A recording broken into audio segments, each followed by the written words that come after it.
So first of all, I should back up and say that I don't think craft beer across the country, and probably in Canada too, doesn't get enough credit for how much they do to give back to nonprofits and folks that are out there in the industry. It is tremendous if you actually look pound for pound what the craft brewing industry does versus other industries, how much they give back. We're a small piece of it, and how we do it is we can't cut checks to make people's lives different because we're not big enough, but we can remind people to, hey, learn about the Josh Pilata Fund, learn about the American Red Cross, learn about Martha's Kitchen, which is a food bank a mile away that we raise money for. So, yeah, that's important to us. It's important to the founders, and it's an important piece of the heritage that will never go away.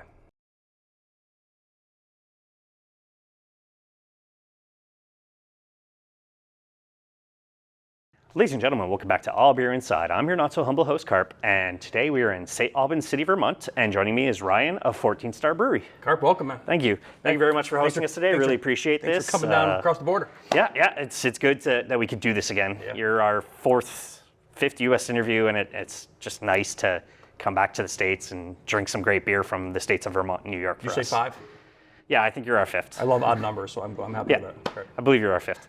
So 14 Star Brewery, you brought me out some tasty looking beers here to try. What am I starting with here? So we have been in like this major kind of repositioning of our portfolio and our brand and our brewery over the last, call it 7 months. What I poured for you right in a row are the 3 new beers that are making up our 3 new core beers. 14 Star has been really lucky to have this lineup of beers that has been kind of heritage beers. They've been there since the beginning. And we thought that the heritage lineup needed 3 new friends, right? So the first up the bat is a beer called Citranade. Okay. And it is I got one myself here. And it is just a beautiful, hazy, double New England style IPA celebrating all things Citra. Citra through and through, and it is, I would say that, we have a lot of folks that come in here, and obviously, IPAs are still a major part of our business. And they're like, well, I've drinking Tribute, for 10 years, and we're great, don't stop drinking Tribute. But if you wanted something a little different on the different profile side, you get the Citra. As we do on the show, a toast. Cheers. Oh, it's nice and balanced too. It's not like the punchiness that a Citra can bring sometimes. It's super juicy, but it's still got a good structure to it. And this is a double? Yes, this is 7.7. And I said this back in November, and I'm on record with our team, that this will be one of the best kind of new releases selling beers in the state of Vermont in 2022, and I'm pretty sure it's still going to be in that route. That's deceiving when you say a double. I find good breweries can easily mask that high alcohol. Yeah. We have Emporium in Quebec City, and I'm drinking the double IPAs. I'm like, why am I drunk? I'm like, oh, they're all 8%. you don't feel it. So this is our hop-splosion of all Citra, and I'm really happy the way this came out. Yeah. When you get a double IPA, I find it's always on that border of, is it going to be too much? Sure. And this is incredibly well balanced. I get giddy about this one because it is so. And now I see all these different folks kind of writing about it and drinking, because now it's widely available. So it just came out really full market and call it March. It wasn't that long ago. No. So that's great to see. So I'm at another set. Amazing. 14 Star, pretty long history, but what's your story with 14 Star, and what's 14 Star's brewing story? Sure. So I've been doing this for over 20 years. I started, actually more than that, 23 years. When I went to college up here, I started working at Magic Cat on the bottling line back in the day. Trying to package, if you remember, they used to have 9-packs. And they were brilliant marketing, but they didn't work at retail. And they were really hard to grab 3 bottles at a time. So I got a little good experience on the back end of Magic Cat, and I eventually went to work for Longshore Brewing Company. I was one of the first sales and marketing reps hired 20 plus years ago for the original founder. So really got to work in this industry. And as big as it even was still then, back then on Fridays, 4 or 5 of all the local breweries, we'd all get together and have lunch together because there wasn't that many of us. And now, with how many 72 I saw. Be a big lunch to have these days. So I did that. So worked for Longshore for 11 years, and then I ran was part of the state's wholesaler team at Farrell Distributing. So I was a director over there. And in my years at Farrell, we got to bring in a lot of brands, younger brands to the portfolio, and it was 14 Star. So I got to meet Matt and Steve kind of right when they opened, and got to help bring them over to Farrell when we launched the brand. I believe we launched it with 2 draft accounts, maybe 3, which was the original Valor Ale, which is still on tap here. Okay. So I go back with them since they started, and this is our 10th year in business at 14 Star. So it's a really important year for us to, after a few years, all brands have to evolve. And this is our biggest year of evolution with what we're doing right now. That's amazing. And so the 14 Star history, what do you know of it? Like what brought them to St Albans City and not somewhere else? Sure. Burlington's obviously your big boy. Yeah. That's where all the Canadians go and stuff. So what made them decide like St Albans City and the history of 14 Star Brewing? Well, they're from the area, Okay. born and raised in the area, and they were both serving at the time. They actually both still serve for our country, and they were thinking about retirement, and they were thinking about what do we do and how do we give back to this area because there was no breweries up here. So they decided, when they came home, they were gonna start this brewery, and they did it. And they did it about a mile and a half down the road in a small garage. And I got to see it. I mean, the original brewery is probably the size of the bar that we're sitting in right here. But which is really cool, though, we still have one of the original pieces of equipment that we brew on to this day. It's a 3.5 barrel system. It's called our pilot system.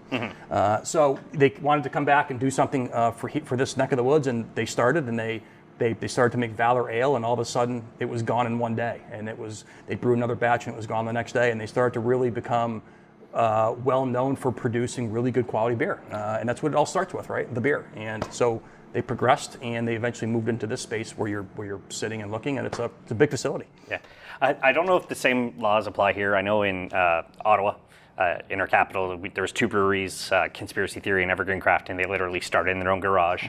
And in Ottawa, in Ontario, you're allowed to separate. You can make your garage your business and your home your home. So I don't know if that's the same rule where they were all of a sudden selling beer to friends and family. It wasn't their mailing address at home. Okay. It was a garage. The garage is still Okay. down there or something else. But yeah, it was a garage, not at their home, but Okay. probably a few miles away. So That's cool. But really humble beginnings. Yeah. And what's really neat is that humble beginnings from two really humble guys, and they still are today. And they're still serving, like I said, and they've got their own lives, and we're here to make sure that 14 Star is carrying on. And again, 10 years, we're calling this year our decade of dedication, and that's what we've been trying to do, is dedicate ourselves to kind of the next 10 years of this brewery, which are going to look a little different than the previous time. Yeah, it's nice to see that you clearly survived the pandemic. You're thriving, from what I can tell. I don't know the lockdowns. I know Vermont had some pretty solid lockdowns like we did in Quebec. So the fact that I'm sure your locals were stepping up and grabbing cans, and yeah, I might not be able to eat here today, but let's get something to go to because you guys have food on site. So I'm sure the locals were more than like, let's step up, let's spend more money than we usually do, buy merch. Just, there's always a beer drink. If there's not a beer drinker in your life, there's somebody who's going to like a hoodie. Just buy a hoodie, buy a gift card. Yeah, buy a hoodie. It's so not that hard. So. That's our new bumper sticker. Buy a hoodie. The COVID restrictions and COVID and the pandemic it treated every brewery differently. I was working for a wholesaler, so I got to interact with 50 or 60 brands to understand how they were dealing with it. And this brewery, think about it. In one day, you lost half of your account base. They were doing curbside to go, and it did survive, and we are stronger than ever. And it gave us an opportunity at the same time to kind of think about what we're going to be doing down the road with kind of going into our 10th year. And it gave us an opportunity to pivot a little bit, and it gave us an opportunity to rethink, does 14 Star continue on the same path that it was on, or does it take an alternate path and a slight adjustment with a new portfolio, a new kind of way that we strut ourselves around town? And we kind of doubled down on the state of Vermont, and we're doubling down on our portfolio with new styles, and that all is a result because of the time spent thinking about what we're going to do when we come out of this. Yeah, it's I find the brewing industry just adapted so quickly. Yeah. I know at home in Quebec, unfortunately, there's no shipping to home, where the province over, there was ship to home. So it's like, I got family in the province over, let's just ship to their home, and I'll go get it. So did Vermont also allow that, where you could ship to home, or it's just pick up only? Yeah, it's pick up. Okay. Yeah, no shipping, it's pick up. So a lot of breweries did the to go in the parking lots. But again, thankfully, since we've got a good production staff and we've got world-class brewers here, we were able to continue to make beer, and we were able to make sure our wholesaler had it. So stores, for the most part, remained full. Yeah. And in some opportunities, it gave us an opportunity to put some more beer in cans and some more beer at retail. So although our draft business was decimated, it's nice to see our draft business, as we sit here today, really, really growing. And we love seeing different types of draft in the market. So yeah. Yeah, I know a lot of people at the beginning of the pandemic are, support. You should support local. I'm like, I'm a decade ahead of you guys. I've been drinking local Montreal beer for 15 years. Yeah. I've been coming to Vermont for 5. the state of New York. My folks had a place in Chazy, so I was always going local there too. To me, there's no question. I'm going to support a local company. Sure. And yes, I still buy from Amazon, but there's some stuff that I just can't get. that's at Amazon. Yeah, we have that's the Vermont mentality, right? Supporting each other, supporting the state of Vermont. I mean, Vermont is known for its makers, not just of beer, but anything fermented, anything distilled, anything. You go to the farmers market, which is right down the street from us right now, and you'll see probably 12 or 15 crafters selling things, and it's all Vermonters there shopping. Hopefully, some Canadians though. Nowadays. Please. But yeah, taking care of each other is certainly kind of an ethos here that you don't have to. We don't talk about it a lot because we just do it. It's just there's no other way that we do things here. 14 Star Brewing. I'm not sure of this, but Vermont is the 14th state, right? Bingo. Okay, so that's why it's called 14 Star Brewing. I'm really glad you said that. Yeah, I'm just not sure, and I wanted to not sound like an idiot. You did a good job. I'm proud of you. Yeah. So that's why it's 14 Star Brewing and not, St Albans City Brewing or the owners, like some sort of punny combination of their name. That's exactly what you said. Okay, so simple enough. Nice and simple. Why complicate things? That's right. There we go. Awesome. Simplicity is key at all times. Yeah. And that's what the logo comes from, is there's 14 stars in the logo. So. Yeah, so the logo is obviously changed over. I was looking around to see if we had no logo in here, and we don't. So when we redid the tap room, we took a lot of our heritage pieces that are out back. We're actually going to be decorating the back area with all of our history and our heritage pieces. We just haven't gotten to it yet, but yeah, the logo has taken some changes. There's actually, when you pull up to the building, you could have seen it on the wall. But it's actually right in front of us. Look at that, there is one. So you can see the kind of the older version with the stars, and we'll get a close up. So the 14 stars resembles the 14th state. Very cool. Nice and simple, straightforward. No question about it. I think so. Yeah. Sometimes I absolutely love the punny stuff, and then sometimes I'm like, let's just keep it simple. It's all over the place. The palate's super unique. What made the team decide to have kind of the state of Vermont as your flight? Well, we've got, again, we talked about makers, and there's a lot of good woodworkers in the state, and I'm fairly confident, 97% sure, that this came from Maple Landmark, which is a business in Middlebury. And I've worked with them in the past on other types of materials like this in my old life. So yeah, we love the kind of the handmade kind of Vermont feel, the wooden boards, and it's actually time for us to order some more. So we have to get some new ones on order. That's good. It's supporting a local, and I'm a broken record about this. Local. There's no question about it. Yes, let's be realistic. Some stuff can't be local, but everything else can be local. Agreed. I just went and had to buy some storage bins because I've started collecting physical media, and they said made in Canada. So I'm like, yep, here we go. That's awesome.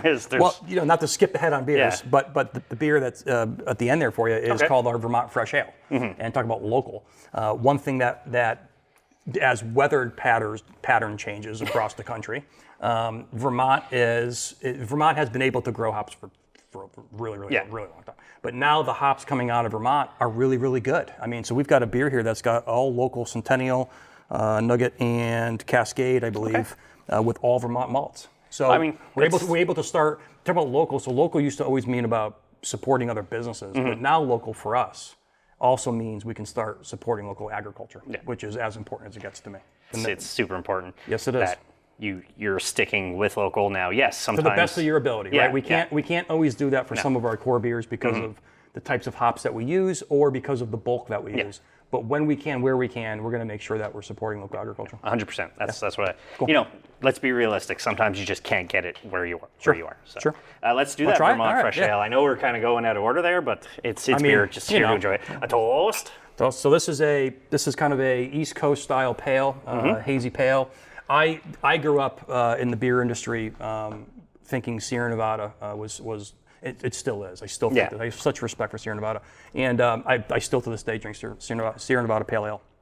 So I wanted something obviously a little different than that. But this is a kind of an East Coast style pale, hazy, and it's got all, again, local malts and all local hops. Awesome. That is incredibly refreshing. It is. I know. It's crazy. I'm actually, I'm thankful we didn't put this in a can. Yeah. Because it would have been a deadly Saturday afternoon. Me, it's recently, like with the pandemic, I started pairing a beer with a horror movie, but it's always like, oh, well, the horror movie's 2 hours long. I better drink a few more beers. And it's like, where'd the movie go? And so we made this, so we do a lot of collaborations. I've counted over 40 in the last 7 or 8 years at this company. And this one is with the Vermont Fresh Network, which is an organization, nonprofit that supports and helps to make sure that people are shopping and using local Vermont grown ingredients. So, cheers. Fantastic. No, super crushable. That's deceiving beer. With the haziness, you don't expect like a crushability like that. And yes. It's wow. What's your cameraman's name? That's Phil. We'll have to get him one later. Yeah. Awesome. When the owners started 14 Stars, did they run into kind of difficulties? Now you're one of the slightly older Vermont breweries. Any kind of permits for the city of St Albans is like, we don't know about having a brewery, kind of roadblocks and difficulties that you know of that they had creating the 14 Star brand? Yeah, of course. I mean, not so much the city and the town here, and Vermont officials have always been very, very welcoming for this type of industry.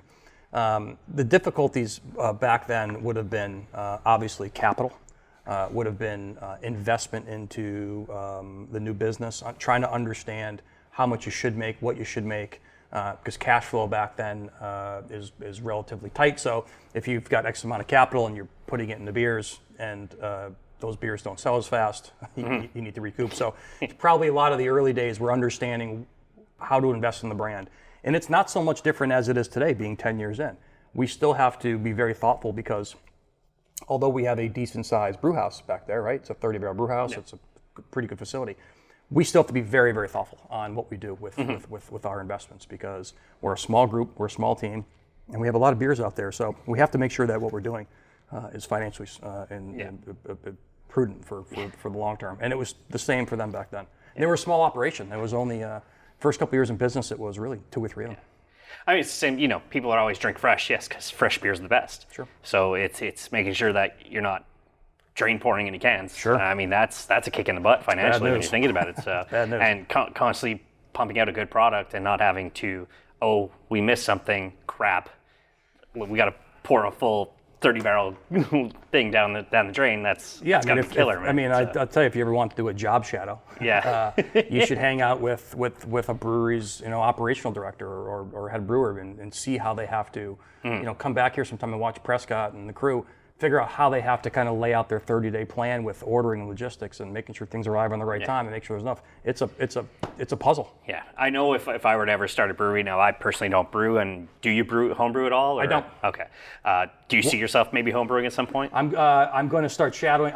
Well, let me take that back. Yeah. I have over the years I have shadowed and I have brewed with brewers. I have just not brewed on my own. Yeah, I've always thought the same. It's my nephew's like, I'm thinking about getting into beer. I'm like, kid, just go start washing kegs and follow the brewer. Absolutely. And it starts there. That's exactly where it starts. You don't have to go to the Niagara School of Brewing or whatever the equivalency is here. I know it's the Sibel Institute in Chicago. Those are the big name brewing schools.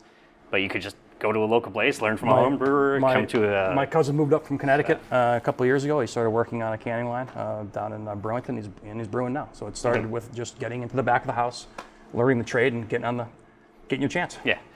You got quite a mix of names. You actually have some names and then just kind of what type of beer it is. What was that decision to have both and not just everything puns or everything this or everything that? So it's not a hard decision. Okay. It's kind of it's a working dialogue that we have as a company and that I'm trying to understand with where we go down the road. So, our think about it as our core beers, Citranade, CodeName, Wayfinder, Valor, Maple Breakfast.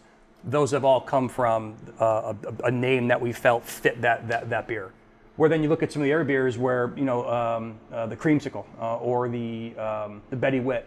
Yeah. That was a play off the Pink Boot Society. Betty White had just passed away. So Betty White. So I prefer, in I think where we're going to be going down the road is I like how our core beers have names that feel right for the beer. Like Wayfinder is a new beer for us, and that felt pretty good for us because over the last 7 months, we've been wayfinding our way into the new future, and that one's kind of like a symbolic piece for us that we named. But when you see some of our specialty beers that hit the market, next year specifically, they'll be called what they are, right? So we have a pineapple IPA coming out next week. We have our B72 coming back, which was our original kind of double IPA. It's come back for a little honeymoon period for our anniversary. But it's kind of a balancing act. There's not a written policy on how we name our beers, but I like to either have our core beers have a name that we feel good about, it associates with it, or we have on our specialty, it's saying what it is. I've always been drawn to beers that say exactly what they are on the label. I don't want to be confused. I'm easily confused. Who does the labeling? Is that somebody local? Do you have a graphic artist who takes care of it? David's worked for us. He's been here probably seven out of 10, maybe 8. I think he was. I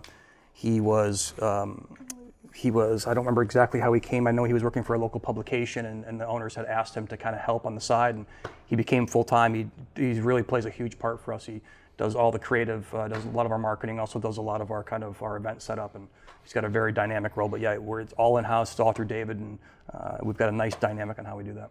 Almost like a project manager type of role in a sense with graphic artists. Very cool. That's a great job title for him. I'm talking about that.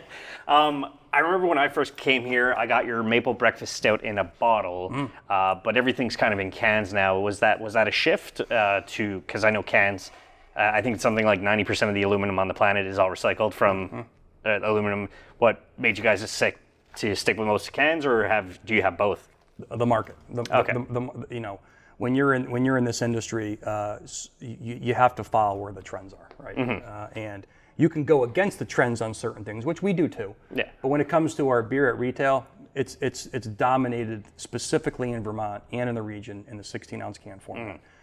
We will introduce 12-ounce cans next year. We're going to have a 12-pack available next year, and who knows what else we put into the 12-ounce can. But the market for the bottle is just not there. And for a brewery of our size and us, we can't just go buy a bottling line. Yeah. Right. That's probably a pinch out of the budget. I'd rather build a beautiful beer garden than have a bottling line. But we are, and I'll put our team on the spot because we've talked about this back and forth. And I don't want to say I guarantee, but I pretty much closely kind of really sort of guarantee that at the end of the year, we're going to have a bottle or two available for our anniversary at the end of the year in one of the original formats with 22 ounce with one of our core beers for the anniversary. Yeah. I do like that when it is an anniversary of a place and they're like, okay, we did 500 bottles of this and that's it. Yeah. And friends of the show, Drew Kanawaki Brewing, that's what he does is everything's in cans except for these once a year, super rare. He made a barley wine his first year, which I still have a bottle of the first year barley wine, which is fantastic. And then he aged one for the last 3 years of that barley wine in a barrel of something, and that's also in a bottle. So it's like that day where I can get the guys over again and we can enjoy some beers and crack them both open. I can't wait for those days. And that's personally my brand is these are just better at the beach or whatever I'm doing, or if I'm going out to play softball or whatever. Sure. Outdoor recreation. Get in the can. If I'm playing softball and a ball hits this, it doesn't go psh and ruin everything. Well, I was in. I have very vivid memories when I was in craft back in the Long Trail days when the original founder, who was a brilliant man, but the consumer wasn't ready for craft beer in cans. There was a quality concern. They thought that the quality would be different, and although back then it probably would have been. But now as technology has come and it's such a more approachable format. If I could do a 6-pack glass bottle right here at this brewery, I would do it tomorrow. But we can't. So this is the format, and somewhere towards the end of the year, to be able to have that original 22-ounce bomber with one of our heritage beers in it with the old logo as a thank you back to the customers will be really important. And I'm going to cherish that beer stuff. For sure. I'm noticing there's kind of some unique, because since we're behind the bar, there's some unique mugs. Are those mug clubs? No, those are actually those are coffee mugs from our friends at Vermont Adaptive Ski and Sports, who's one of the groups that we help raise awareness from. But we are actually, and I could prove it in my inbox. We are having a conversation the next 2 weeks. We are going to be starting a small mug club. Okay, like a founders club type of thing. Yeah, we don't quite know. I love those things. Yeah, to me it's like it's going to be a smaller base, but and I have a couple mugs myself and around the state of Vermont. And I really wanted one to be here, and I wanted it to be somewhat unique and special because at the end of the year, my thought is the consumer will be able to take it home and we'll get a new one for them. But it's coming. I love the concept of the mug club, and you get something with it too. So thanks for saying that because when Jackie Prescott and Dave hear this. Amazing. You mentioned you've done a bunch of collabs in the past. Do you see the brewers or yourselves doing some future brewing collabs when it comes to coming up some beers? Any dream ones in your opinion that you'd love to see? Oh, you know what? I don't know. I don't know about that, about dream ones. I know that they're all special because they all mean that people are coming together to brew some beer together. So we just brewed one with Mill River, which is a brewery down the road, another brewery in town, and we did We did a blueberry blonde, I believe, for the Brew Fest that's coming up in a few weeks. But no, we have. There's a handful of folks that we're talking to right now that we want to collaborate with, and the fact that we've got a nice 3.5 barrel pilot brewery system that you see a lot of these beers here that are from that. We have the ability to do that, and it doesn't interrupt kind of our main flow. I mean, you mentioned before the show that you'd love to get, Vermont beers up to Montreal, and I'm sure Montreal beers down to here. Is there any breweries in Montreal that you'd love to work with? You know what? I don't know that offhand. Okay. I haven't done my due diligence on that, but I could tell you that I'd love to have our beer available up there. And if that reality does happen, I can guarantee I'll be making a call to a friend who will be making some personal introductions for me. Yeah, I'm starting to deal. I've met a lot of people doing this. So there's still so many more just in Montreal alone. So no, I haven't been able to explore that because I've been so busy into this market. But hopefully down the road, our beers can be available, and it will give me a chance to go up and have that. All right. Well, what's the next beer I'm going to try here? I'm going to do the Pils or the other. Well, let's go with the CodeName. Okay. So the CodeName is our. So this beer came out in early May, and this is our hazy session. So one thing that we didn't have here for a full-time offering was we had our big double IPAs, but we didn't have anything that kind of sat in the middle. So this is CodeName. It is a hazy session with Mosaic and Citra, and it's got the essence of a big double, but it really, coming in at 4.7% is just magical. Yeah. I'm really starting to dig this session beers. So yeah, cheers. A toast. Cheers. Yeah, the profile. This Andrew did a hell of a job on this. We asked him we asked him back in January if we could have a brand new hazy session available in May, and after he gave us a dirty stare for a few times and said, "Sure, I'll make it happen." He made it happen, and he absolutely crushed it. And this beer is being received across the state of Vermont. It's a huge kind of fanfare. So, cheers to Andrew. Yeah, super light, nice crushable, but big flavor. I would never guess this is 4.7%. No, it tastes like a 5.5, maybe 5.8. So it's just that 1% less is you can have. Maybe one more now. You never drink and drive. Always enjoy responsibly. So it's you could have a couple of these no problem, and then just make sure you've only had a couple of those, and then maybe go on the road after an hour or two. This is the house beer for all of us, right? The next beer that we'll try. And we have a beer. It's not on, unfortunately, today. We went through it all, but we did a Mexican lager style called Chaffin, and that will be back next year. But that was like that was definitely the house beer for about 6 weeks, but this is definitely this CodeName beer for us is kind of, you'll see this in heavy rotation when we're on staff break. I'm starting to notice that a lot of breweries where they'll be doing the Mexican lager, the Japanese lager, or this lager or that lager. So it's nice to have multiple lagers to choose from, and lager to me is that's your gateway beer that I find is that.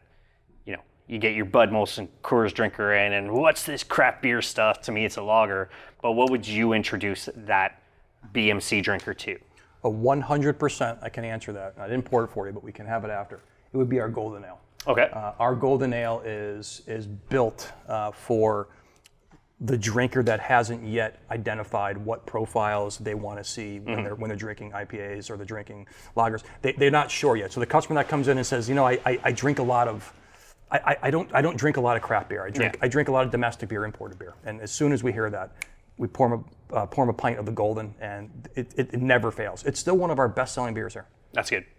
So that's awesome. Golden Ale, I would say, without a doubt, that's we're trained to let folks know that the Golden Ale is your beer that we recruit you with. Here's something easy, a little bit of maltiness to it. Yeah. And that's what you're used to. Exactly. Amazing. Now, I know you guys have food as well with the grazers, I saw. Is that correct? Yes. Yep. Is there a food and beer pairing, or do you just kind of make suggestions? So we do. We have them out at the tables. Okay. I can see them from here. Okay. But yes, we do offer burger and beer pairings. We also do some special collaborations. So I think it's starting in 2 weeks.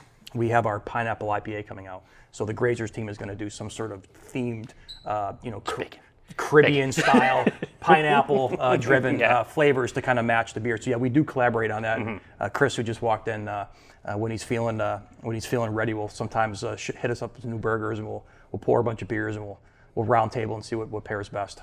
heavy debating. Yeah, it's heavy debate. It sounds so difficult. Just here's some delicious food with beer. Oh no! I always joke because it always happens on the day that I'm supposed to go home and cook a big dinner for the family, and it's like I get home and I'm like, okay, I've had 3 cheeseburgers and a couple beers. Yeah. Pasta. Yeah. Just always falls. You have to change that date to the big dinner at home. No, you just got to play with it. You just got to go. I keep seeing popping up on your screen the Josh Pelota Fund. Oh yeah. What is that? So that is so you're seeing that floating today because every Tuesday we celebrate one of our beneficiaries or nonprofits that we try to raise awareness for. So last month, if you were here, you would have seen Vermont Adaptive Skiing Sports, which helps disabled folks get back on the mountain. This month, we're talking about promoting the Josh Pelota Fund. Josh actually served with the founders and passed away a couple of years ago, PTSD. And Josh's mom started Josh's House, which is critically important to helping veterans who are struggling to make sure that they know that they have someone to talk to. And so we're raising awareness for Josh Pelota Fund, Josh's House, the entire month of August. And then next month, we will be celebrating the American Red Cross. Blood shortages is an all-time low. So we use our platform to promote a lot of nonprofits to make sure that people understand how they can help them too. Well, I mean, I even saw Brewed with a mission to give back. Yeah. So that's very important. Because you're giving to us, we have to. It's our literal mission to give back to you. We have always been. This brewery has. So first of all, I should back up and say that I don't think craft beer across the country, and probably in Canada too, doesn't get enough credit for how much they do to give back to nonprofits and folks that are out there in the industry. It is tremendous if you actually look pound for pound what the craft brewing industry does versus other industries, how much they give back. We're a small piece of it, and how we do it is we can't cut checks to make people's lives different because we're not big enough. Yeah. But we can remind people to, hey, learn about the Josh Pelota Fund, learn about the American Red Cross, learn about Martha's Kitchen, which is a food bank a mile away that we raise money for. So, yeah, that's important to us. It's important to the founders, and it's an important piece of the heritage that will never go away. Yeah, that's amazing. The same thing with influencers, and people crap on some influencers because they're just in it for themselves. But there's guys based in Ontario called the Southern Ontario Beer Boys, and they literally every year do a craft beer golf tournament. Cool. And the donations are done to the Masterville Children's Hospital. Yeah, that's great. And because of them, that the eventual plan as All Beer Inside is to do the philanthropy thing. Yeah. And we're just coming here and we're enjoying some beers today and we're shooting the shit, but eventually I'd like to give back. But you just called out, you just mentioned the fact that we had beneficiaries and you talked about them, so you did it. You did do that, and that's exactly why we have those banners up to talk about those groups because we just talked about it.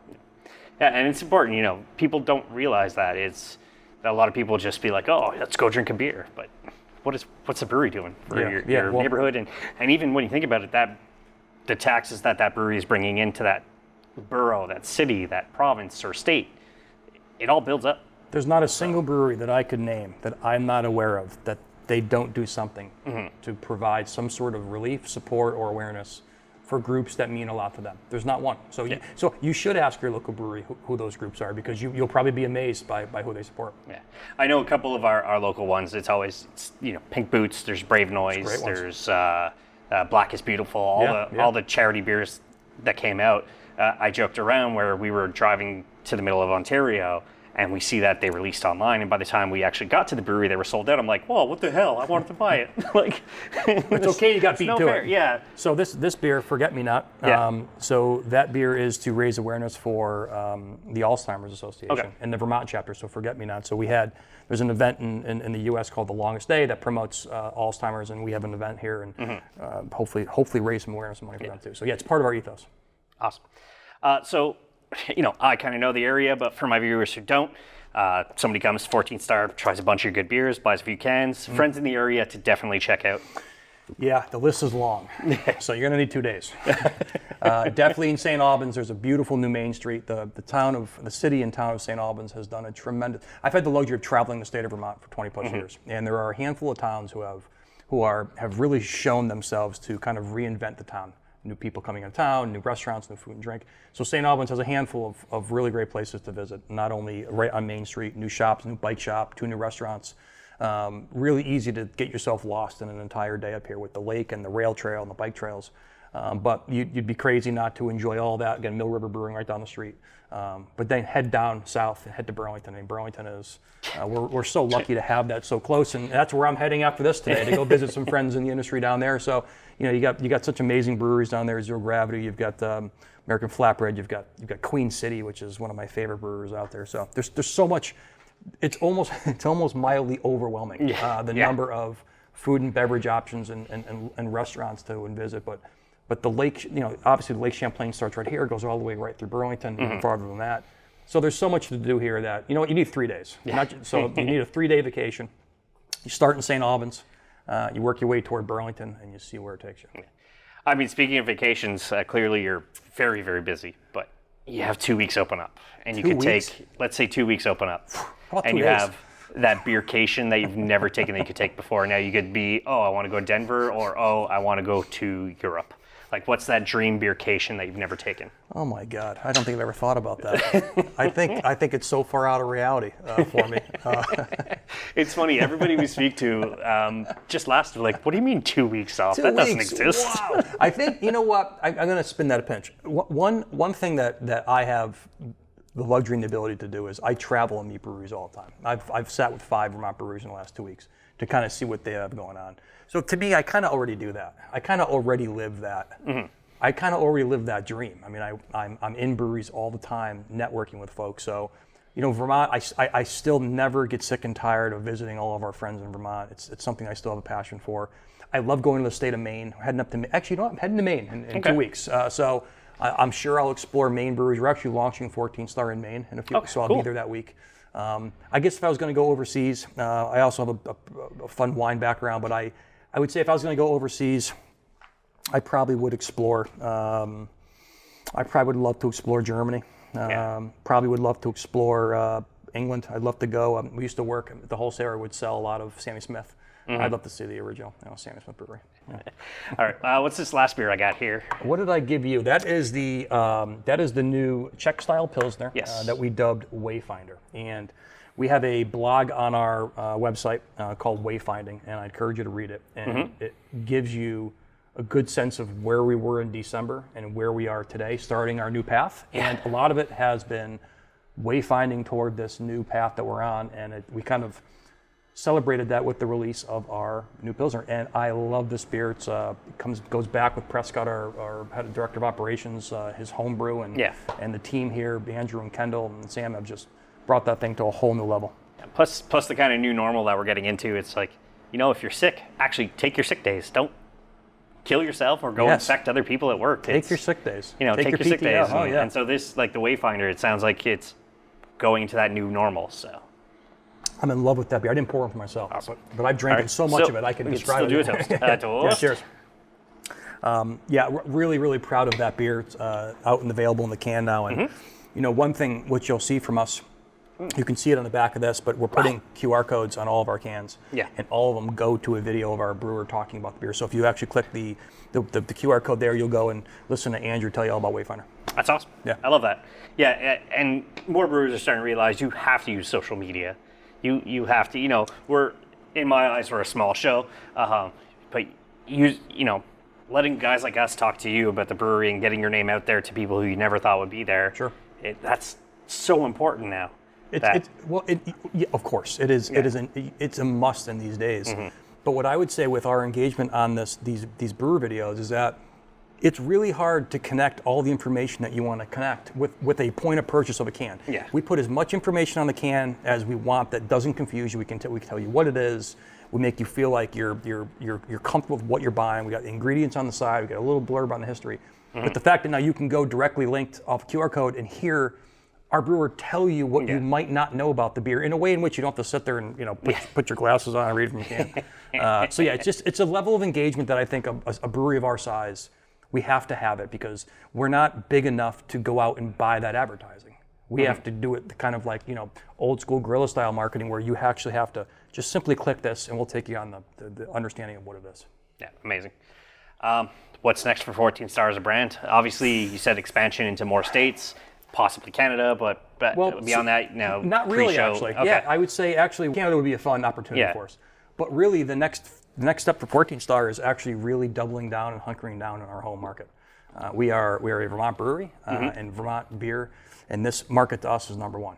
We do distribute to other states throughout the region, but 90% of our business is done through Vermont. Okay, And we are building out a new team to make sure that we're taking care of the home base here. And at the same time, getting excited about kind of rebuilding our tap room in ways which you're seeing new music, new entertainment. We have events here at least 2 or 3 days a week. We have music at least twice a week. We have parking lot parties. Next Friday we have a day to celebrate dogs. Okay. Pints for pups, or I can't Pups and remember. Pints, I think I saw, or Pints and Pups, one of those. So we're having a record store fair in October. We're having a small business day where we're inviting other small vendors to set up and sell. So the event calendar here is a huge priority to us, and the team does a great job. Do you see just maybe, because I know cornhole is becoming super popular, maybe a cornhole tournament or a beer pong tournament or anything like that? So yes, we have it outside. We also have we have an amazing 1 mile up the road. It's called Hardak, and it's a resort. It's got a single lift if you want to ski and snowboard. It's got a sledding hill, but it's got an amazing disc golf. And I played 18 holes yesterday, and it's an amazing course. It was awesome.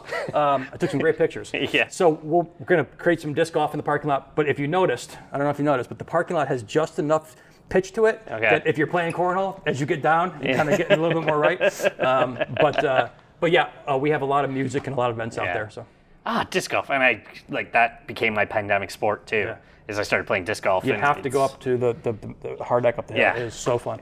Yeah, I use an app. Speaking of apps, I noticed you guys have Untappd. We do. On the screen.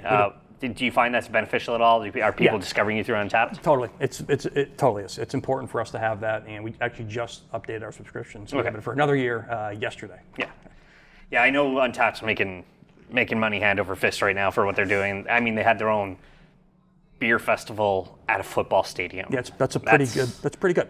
That's a huge thing. That's a whole new level. Yeah, that's the other thing, that kind of the dream as a craft beer snob.